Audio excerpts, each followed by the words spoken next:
All right, everyone, we start off today talking about voting demographics. A major shift has been seen in certain states, especially Florida, and it's kind of the doppelganger of Georgia, where a state that had been leaning red for some time now leans at least slightly blue, although it looks like Abrams and Warnock, the Democrats there, respectively for the gubernatorial slot and for the Senate position, which was filled on a temporary basis, I think due to resignation.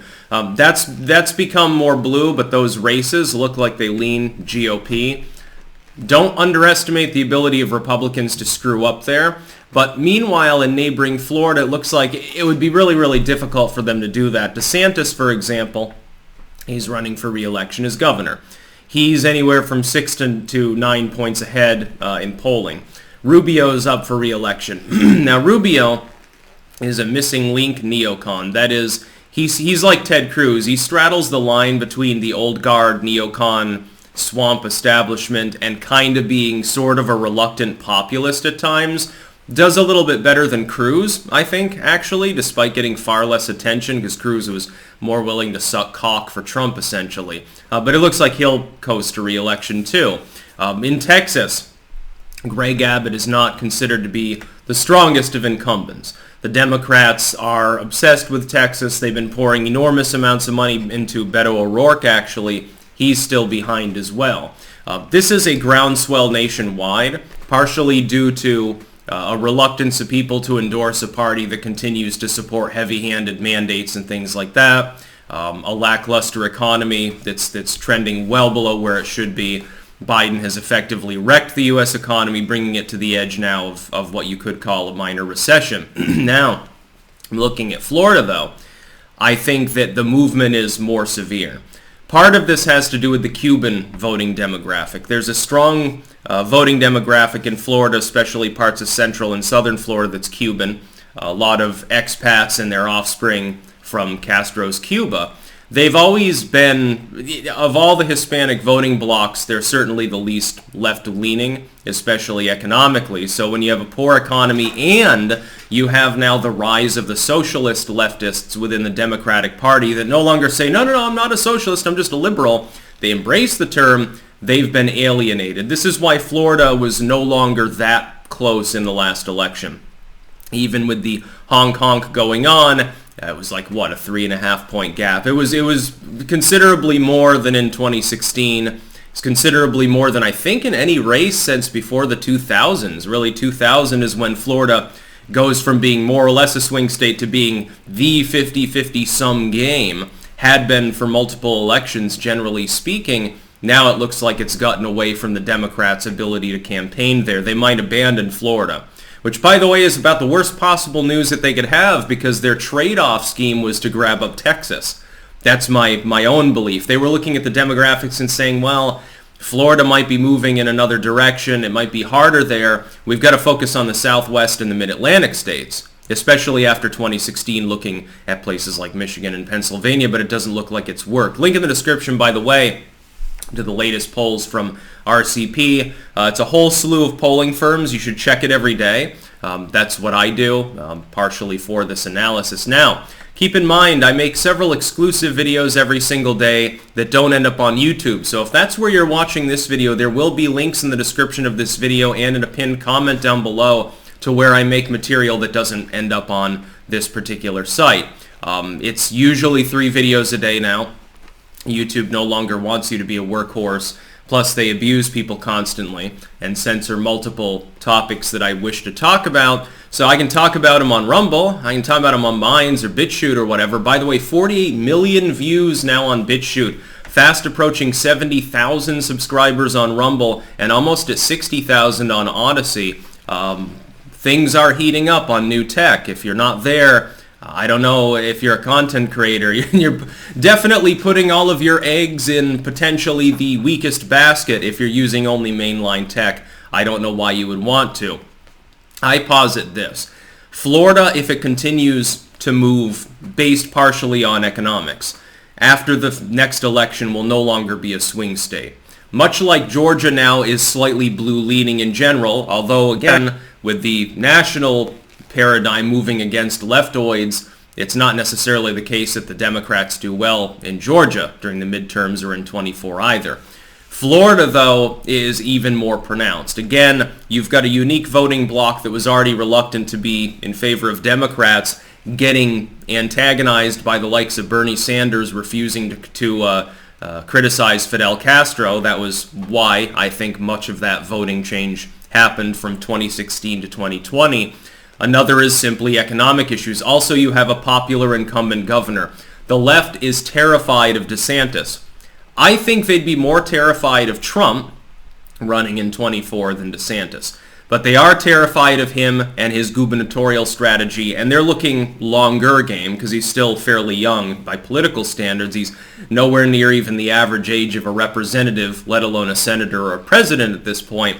They're looking at the possibility that DeSantis has 4 or 5 more election cycles in which he could run.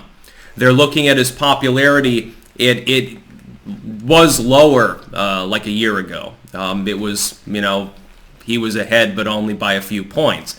Now it's approaching double digits. When you also have a movement against Democrats for economic purposes nationwide compounding that, and that affects the swing voters in the middle of the state, we're talking the Tampa, Orlando area mainly. When you see the Panhandle, which did have a few blue counties, is now virtually entirely red, when you now have a registration advantage for the GOP for the first time in a long time, where the Democrats had a voting registry advantage prior. And you look at the last few results, and they already favored the Republicans, and every possible force is moving against the Dems. At some point, we have to take it out of the pile of swing states. At some point, we have to say Pennsylvania, I think, has returned to swing state status. Again, several narrow races in a row. Economic issues play a role. I wouldn't be surprised if it goes fully GOP in 2024, depending on what happens in the next couple of years. Of course, the Republicans, again, they're very, very good at snatching defeat from the jaws of victory. I think the populist movement that is taking over locally and regionally within the GOP, the bottom-up approach I spoke of for the last half decade, is now working. That is that there's more camaraderie on the ground between people in those communities and people from those communities, or from without, people like Pressler that show up to clean garbage and give you registry forms, essentially. I think that that's leading to a greater sense of community than what you see with the Democrats, which is a very top-down, a standard post-Reagan approach. It's not about local campaigning, or, in Biden's case, honk-honk, even really campaigning at all. It's more about browbeating people into supporting a national platform that may not be palatable on a local level. What works in New York City or in some precinct near San Francisco doesn't trickle down to work very well in suburban areas outside of a medium-sized city in a swing state, maybe the Virginia suburbs, which again are also moving against the Democrats. There's a reason why their governor's a Republican, and it wasn't just the fact that his opponent at the 11th hour said critical race theory isn't being taught in our schools, but it's a virtuous thing, and by the way, parents shouldn't be involved in children's education. While that was a massive losing issue, I don't think that it was enough to tilt the balance. I think that it was organic movement too. I think people are realizing they were sold a pig in a poke with Biden, that he's not going to accomplish anything, that the things that he said that he wanted to do, by and large, he hasn't done or is unwilling to do, like student loan debt forgiveness. Keep in mind, of course, his education secretary the other day going after Ryan Wolfson, who was winning a case in court to file bankruptcy under the auspices of the idea that the undue financial burden aspect of bankruptcy proceedings that are normally absent from student loans. The judge said, well, yeah, but the standards are too high. It's basically impossible to prove that undue burden. So I'm letting the case go forward. Biden's educational secretary immediately came out swinging to contest the court's decision and to drag it to a higher level.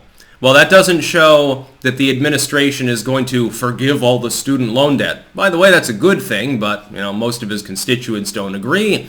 All of the lies, all of the pandering isn't working. The legacy media and lame establishment's astroturfed outrage against Rogan is basically just a foil for the legacy media dying. I'll be reporting separately on that. Everything that can go wrong is going wrong, but I don't even think that everything that is going wrong needs to even do so in order for Florida to become marginally red. I think that Florida is now beyond the Democrats' grasp. Again, unless they had a really good candidate and or the Republicans really fuck up from here into the next main election in 24, it's possible they could get a Bush-style candidate. Well, nobody gives a shit about that. The populists will stay home or vote Mickey Mouse. The Democrats managed to find their dark horse, because certainly none of the horses in the race right now, Biden, Kamala, Buttigieg, any of them have any talent. None of them are approved of. Somehow Biden's near the middle of the list when it comes to approval. Hillary Clinton, I don't think she's crazy enough to run. I'm hoping the American people aren't crazy enough to vote for her, because that would be the only way in which a lot of us would actually hold our nose to vote for a non-populist Republican, would be if Hillary Clinton were the nominee. If it's Biden, you still need a good candidate. We know what we get with Biden. Nothing, because he's a lame duck from day one. I don't think that he'll have the House or the Senate in 24 if he does run, even if he magically did win. I'm not particularly worried about him doing that. Kamala, same thing. But the Republicans could screw it. Yeah. Again, in the final inning, they managed to give the opponent a grand slam. They've done this before. I just don't think that Florida's really on the table anymore politically, at least in the current paradigm. Things are still shifting. We see parts of the Mid-Atlantic have become swing state area. Some of them had been red. The upper Midwest states, the Great Lakes region, had become swing states. They were pretty blue. The paradigm that was shifting Texas blue has reversed, and the same, I think, is true in Florida, to the point where they have to get the consolation prize and go after Georgia instead. Well, they'd rather go after Florida, because it looked like Georgia was becoming theirs anyway. Now it looks like theirs where they have to compete. Again, everything that can go wrong is going wrong. We see this reflected in polling. It's a nationwide thing. It's not just, hey, people are teaming up on Biden. They've soured on his presidency. That has trickled down to a great degree to all of these lesser races. There's no reason Stacey Abrams and Warnock should both be losing relatively handily against any prospective opponents in Georgia. There's no reason for that unless you count this change in registry and turnout. That's about all. Peace out.